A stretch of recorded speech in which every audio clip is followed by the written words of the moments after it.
y'all, it's Ryan Munso. UCF 27, Houston 13. Another 1 point, or excuse me, one TD game for your Cougars, but it's over.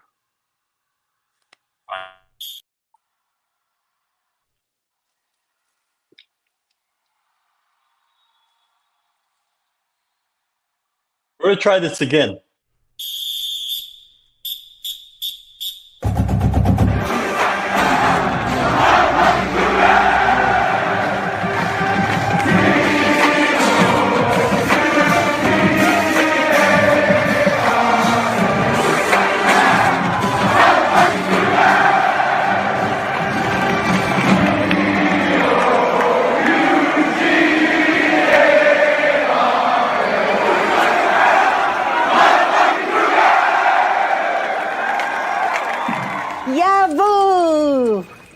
I'm Stuart Gus, official personal injury attorney of U of H Athletics. As you know, a great quarterback wins championships. If you've been injured in an auto accident, big or small, you can trust Gus to quarterback your case. Call 866-TRUST-GUS today. Principal Office, Houston, Texas. All right, Starnes, lead it off. Well, the season mercifully ends. U of H finishes the season 4-8. Ending with 3 straight losses. This one to UCF. They opened the game with a touchdown. I believe it was just their second this year on their opening drive. And then they just didn't do anything after that. They couldn't stop UCF.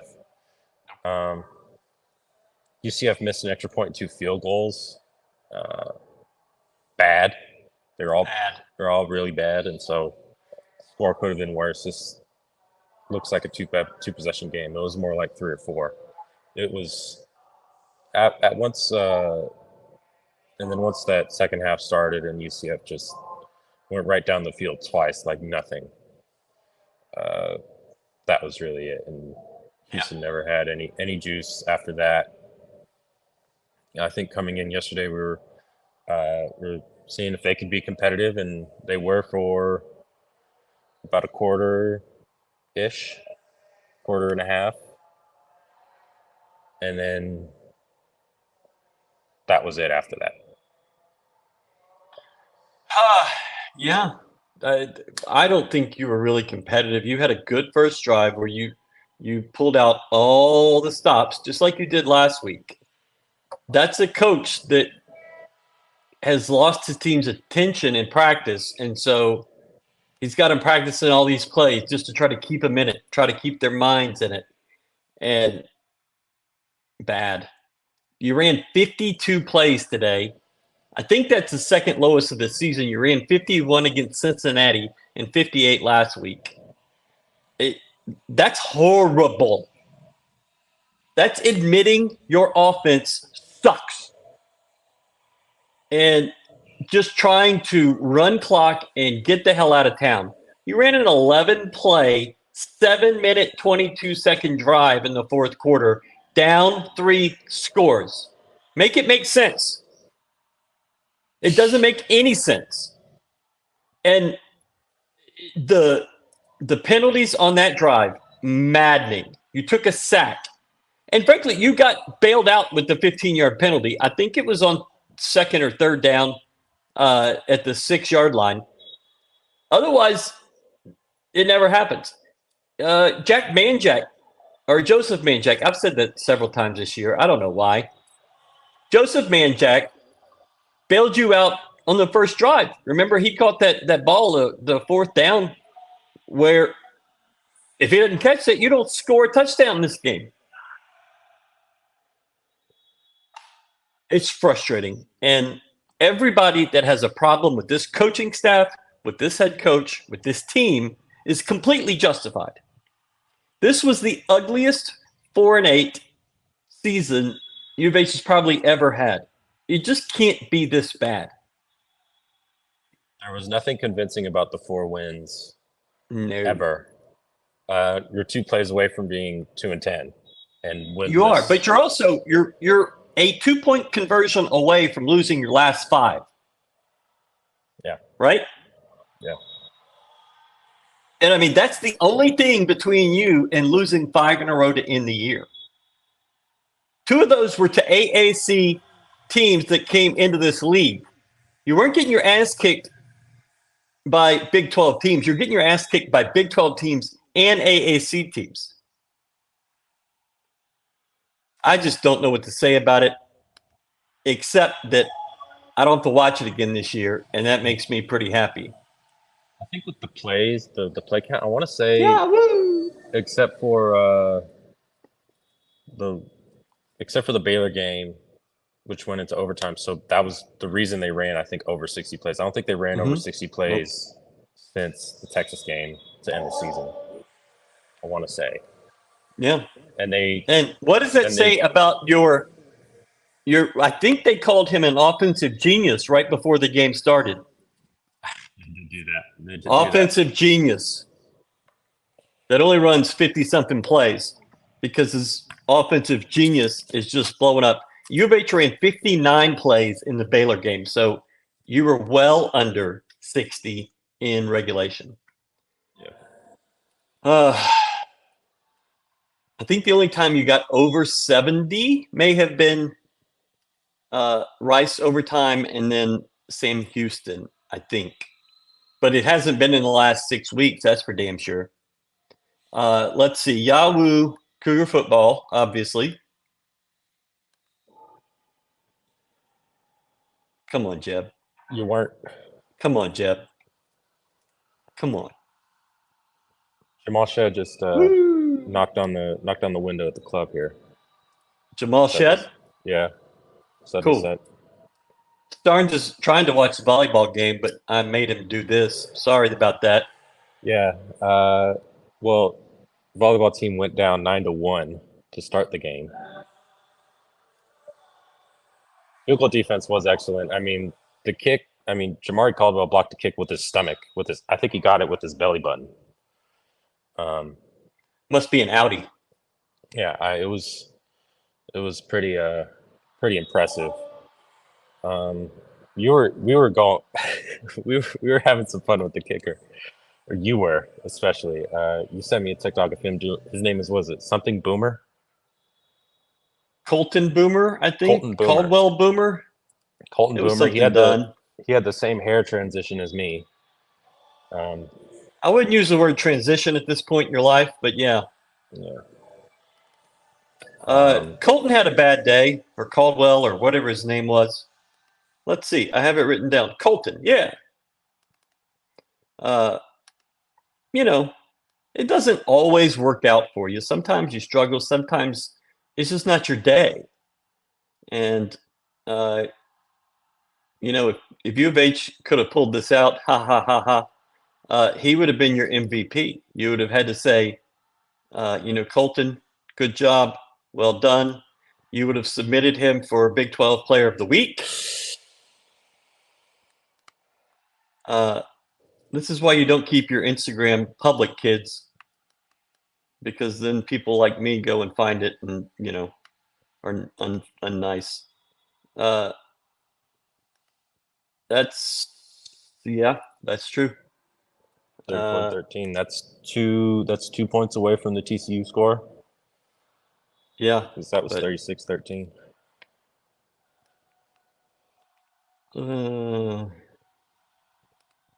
Yeah. That's the optimism we're looking for. Go Cougs. Woo. .com. .net. So let's talk about all the good things we saw today. This game ended before 2 p.m.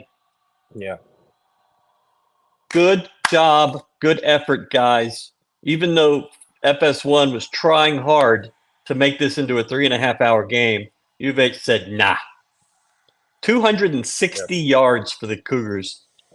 476 for UCF.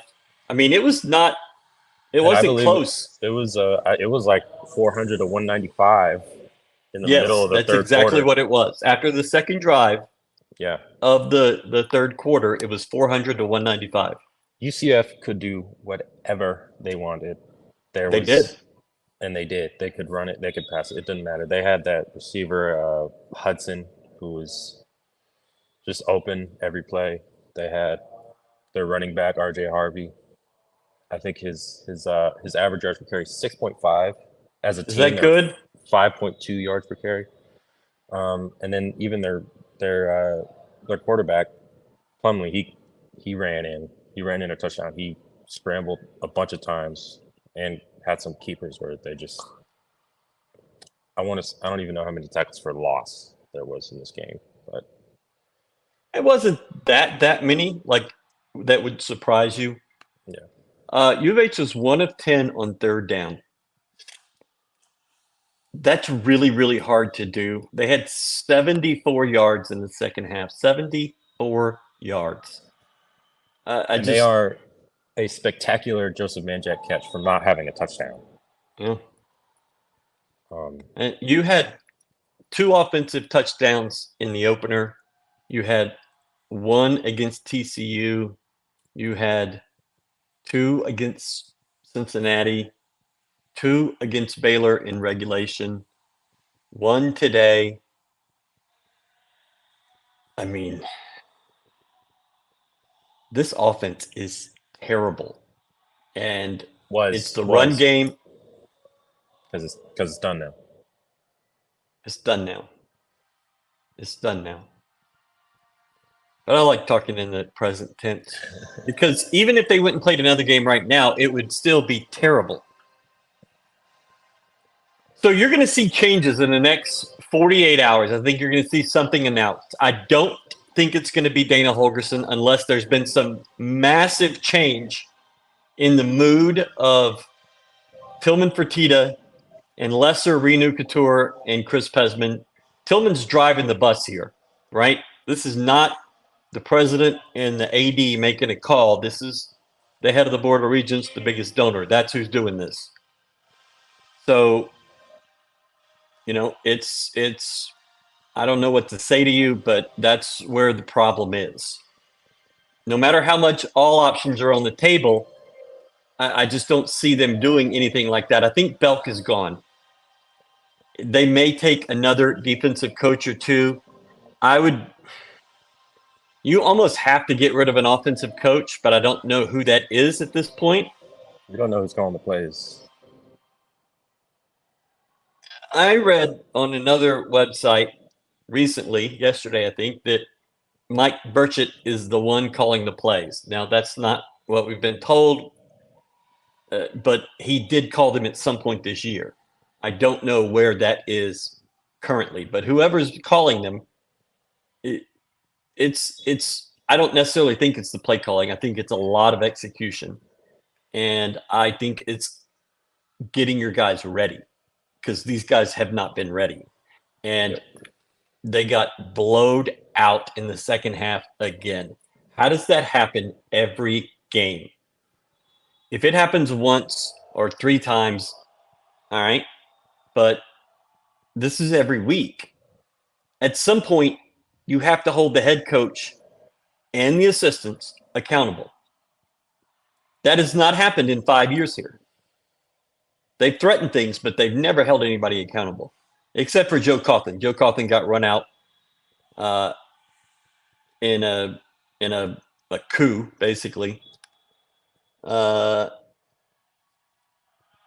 He's right.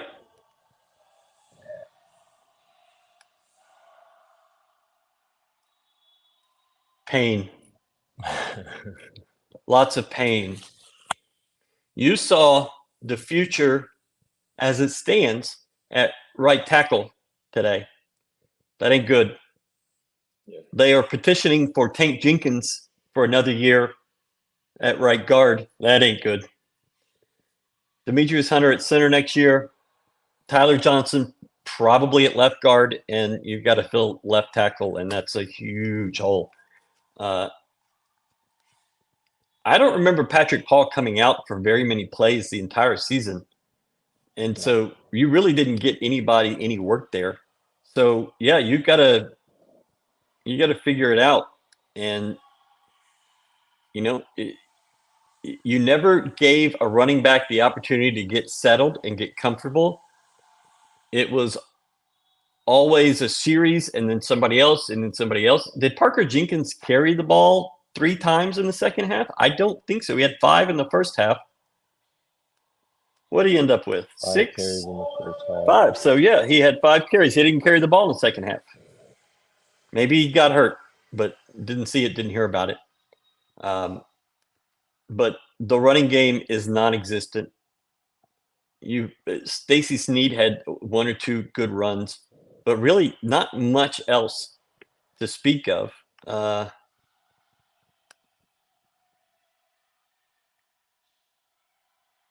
guess. I think Michigan is driving up 27-24. Who could watch Michigan at this point when you've got U of H football to talk about?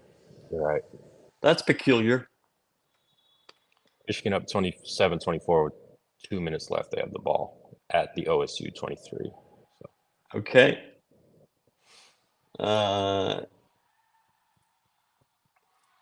Who knows, right?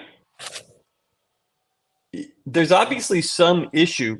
Right after Donovan got a sack there in that long drive where you got 3 points, they had to call timeout because it was delay of game. It should have been called.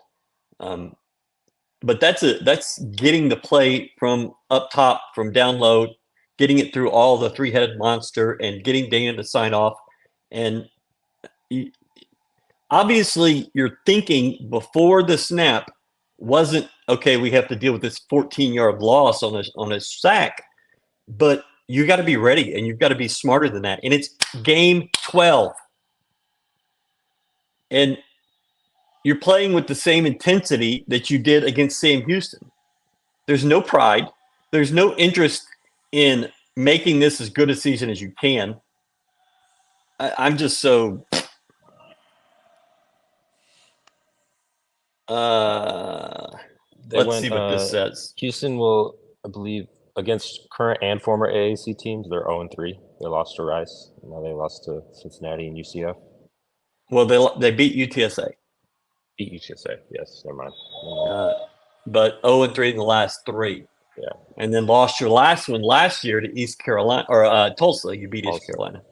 So you're really 1-4 against the AAC in your last 5 games with a 3-point win that you got by a millimeter.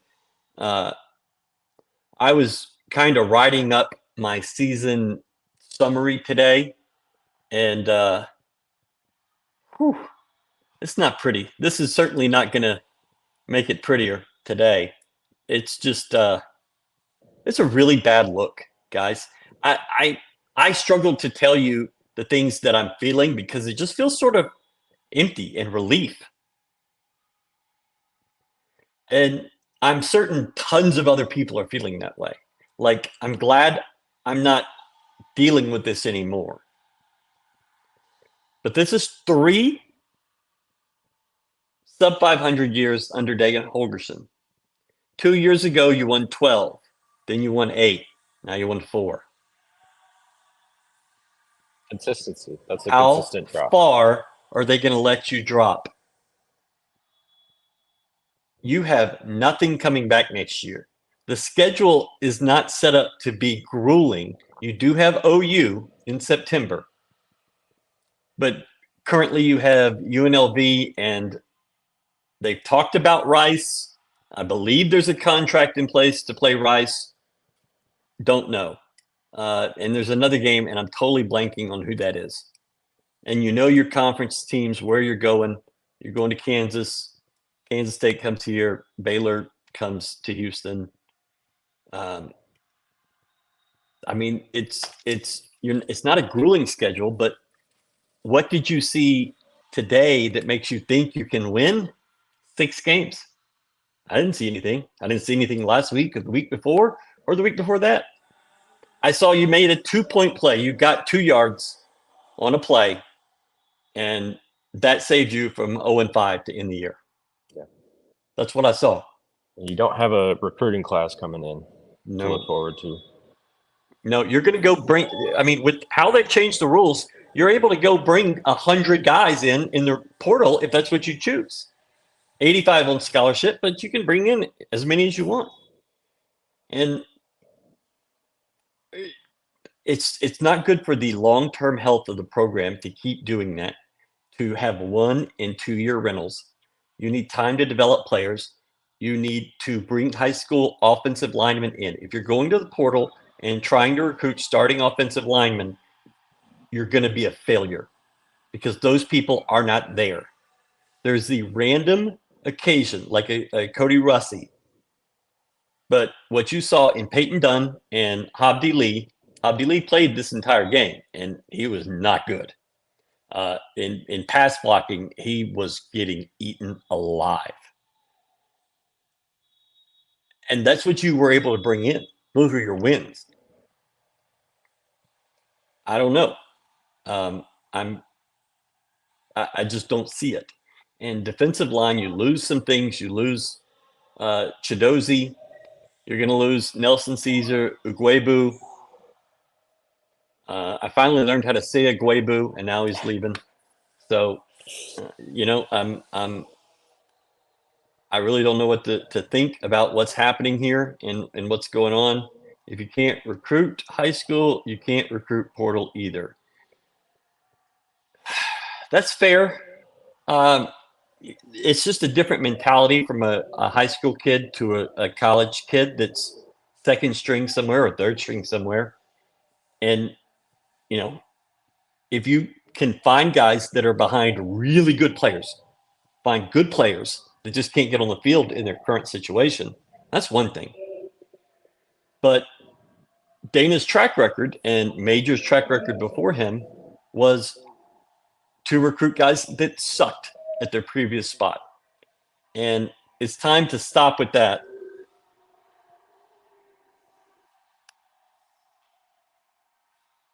I don't know, but they're not off on ours. Comment all you want. Have fun. GoCougs.com, where you can always comment. Kentucky just beat Louisville. That's a shame. Yeah, I don't know what is there to hang your hat on at all this season. I mean, I don't think there is anything other than you have young wide receivers who showed things, but past that, I don't see that. And with the transfer portal, and who knows how many of them are going to stay for next year or the year after. I mean, it's going to be a lot. There's going to be so much turnover, and we just don't know what's coming back. Want to know? Yeah, I believe the portal opens in a week. Next Monday, after the championship games. You already had one person. It'll be interesting. You can put your name in the portal. Lange? Yeah, Lange. All right, I'm losing Starnes. One of us is having audio problems. I don't know if it's me. It's probably me. I haven't moved. Hello, so that's hello. that's how I feel about. Can you hear me, Starnes? I can hear you. I think there's like a delay or something. I'm not sure. Okay, well, that's pretty much the U of H offense in a nutshell. Just a delay, just not moving at the right speed. I don't believe they're okay with this, but I also don't believe they have the fortitude to make a change. And that's several different things. It's the money. It's saying we screwed up. And it's finding the right guy. You don't fire a guy unless you think you know who you're going to hire. And maybe they just don't think they have a guy. Certainly, if there was a desire to make a move, you reach out. And one of the first calls you make is Gary Patterson. You can make all kinds of other calls, but I think you certainly have to do that. And, that guy was successful in this league. He recruited the linemen that could play in this league. He turned athletes and quarterbacks into defensive backs and linebackers, and that's what you need. somebody who has those recruiting connections and can make it happen. Because what you have now is not doing that. And so you're basically at a point where you either hit this head on or kick it down the road a year, lose season tickets, lose interest. You're building a big new ops building. You're ruining tailgating. And you keep stacking reasons for people to find ways to spend their money somewhere else. And I just don't know. I've never seen enthusiasm this low. So I don't know. I mean, I wasn't here for the meat, the heart of the Kim Helton crap, the 1-win years. I wasn't here for that. I saw some 3-win years, but yeah.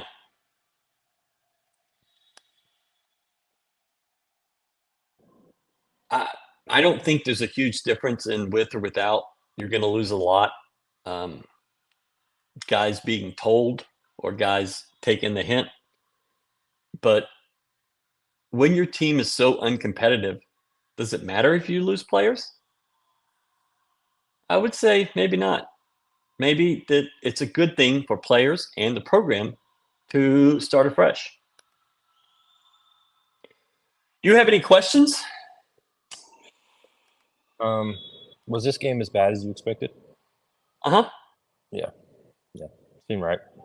I mean, UCF is another team in this league that's not very good and did everything they wanted to do against U of H except score. There were very few possessions. There were only 4 possessions in the first half. I don't know how many were in the second half. Let's see. They had 5 possessions in the second half. They scored the first 2, and they pretty much didn't do anything. But they had 4 TDs and 2 field goal attempts in the first 6. So you didn't stop them. Their kicker stopped them, but you didn't. Yep. And, I don't know. Do you think any starters move on in the transfer portal in this window, in the December window? The December window? Yeah. I'd have to assume somebody does. I don't.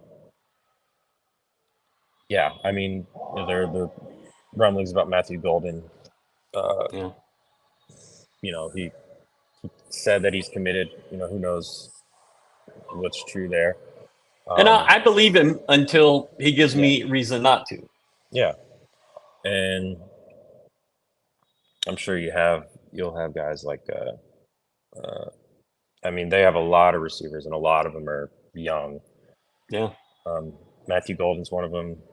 Manjack, Sam Brown. I wouldn't Well, expect see, those guys to transfer those guys have transferred. already. And so you have to Yes. sit out a year. And that's where your only benefit is in a lot of spots is Yeah. that in your defensive backfield at linebacker, the guys on the receiving core, most of those guys have transferred. And so they would have to sit out a year and lose a year of eligibility. And I don't know if that's something that anybody's willing to do these days. Yeah.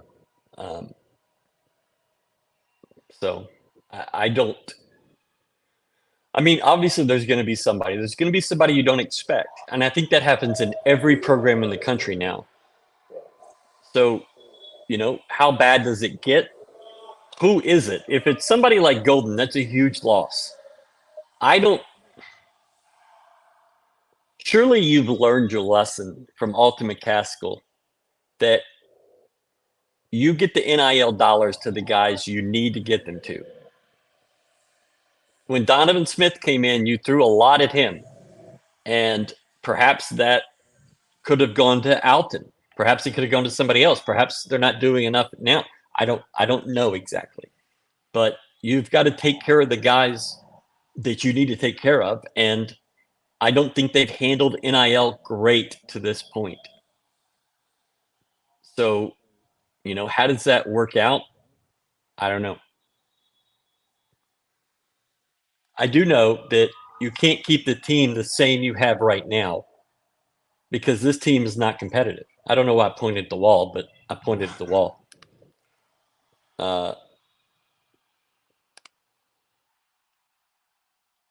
Yeah.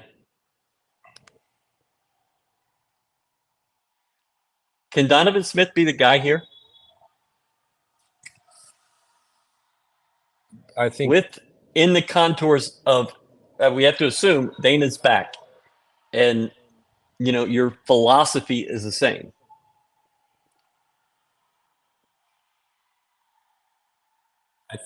I think he can. I think he can. I don't think he'll be a great Doug guy. He won't be like a Clayton Tune or anything like that. He won't be anywhere close to that. But he could be a serviceable starter.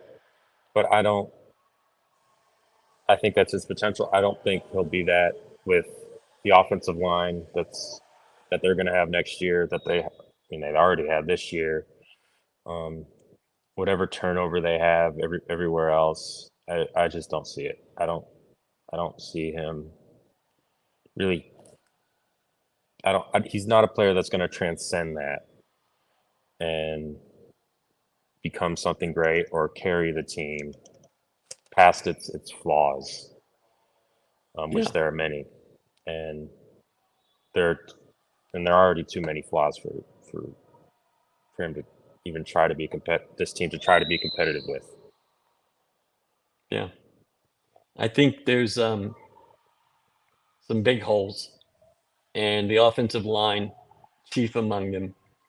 You're going to have to work at least 4 starters into the offensive line, and that's hard. And a new center, although I think Demetrius Hunter showed a lot last week, and I've gone back and watched it, and he did not blow me away, but he was competent.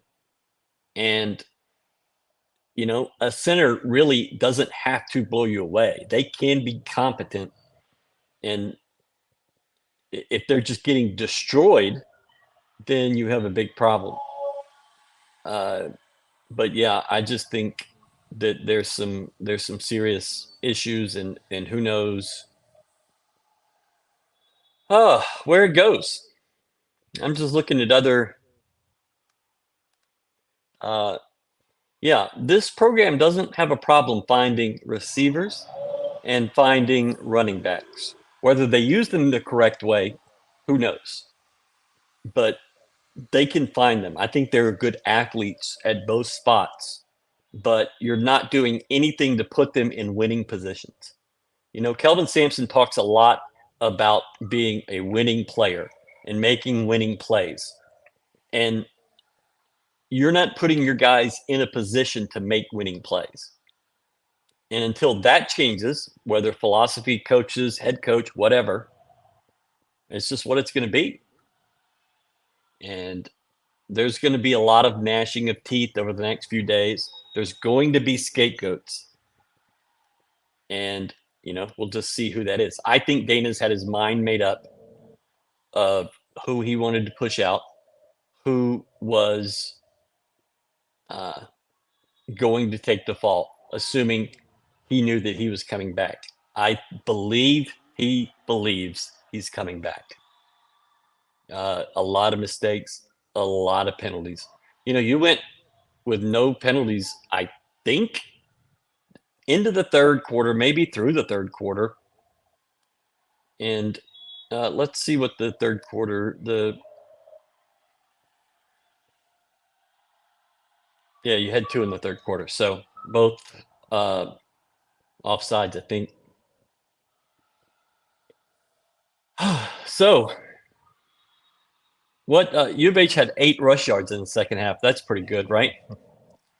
Yeah, against 12 carries for 8 yards. I believe UCF was they allow the fewest pass yards in the Big 12 per game coming in. I think that was the stat that I saw. And so logic is maybe you try to run it better, and then they don't. So I don't know. It's rough, whichever way you cook it. I guess this is going to be it for us. I just, there's no point in continuing to pound the same things over and over. There's really, I wish there was something to talk about. I wish there were great plays, great performances that you could celebrate and you could say, is U of H going to build on this next year? But I think it's time to just flush the season. You've got some things to clean up in the next few days, but this was not a memorable first year in the Big 12. You lost the two newcomers that you played, one at home, one on the road. You were not in either of the games. The scores look like you could have been, but you weren't. Was it 13 points in both? 14 points against Cincinnati, maybe? So 27? Yeah, something like that. 3 touchdowns against AAC teams? That's not good. Not good, Jim. And you lose to Rice for the first time in 13 years before you even get to conference play. Yeah, that's not what you'd hope for. Yeah. All right, Starnes Leland, sports editor of the Cougar. Thank you so much for the whole season. We all blame you. Thank you, Ryan. Sorry. No, you're great. You're not to blame. He's to blame. All right. Thank y'all so much.